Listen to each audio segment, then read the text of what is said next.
আসসালামু আলাইকুম। ছাদ বাগানে বিশাল 3 ধরনের কপি ক্ষেত। ছোট ছোট চারা এনেছিল, যে কোন কপি কোনটা হবে তা কোনো বোঝার শক্তি ছিল না।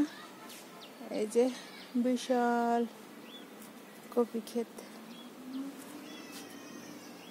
এই যে 3 ধরনের কপি হয়েছে।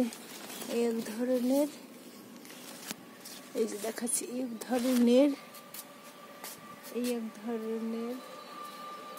দেখেন এটা কেমন হয়েছে, কি অবস্থায় না হয়েছে এটার। এই এই যে ওগুলো হয়েছে বাঁধাকপি, ফুলকপি, আর হলো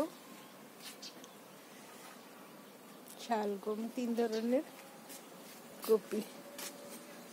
বেবির অক্লান্ত পরিশ্রমে ছাদ বাগানে বিশাল কপি ক্ষেত। আপনারা ইচ্ছে করলে এভাবে কপি ক্ষেত করতে পারবেন। Thank you.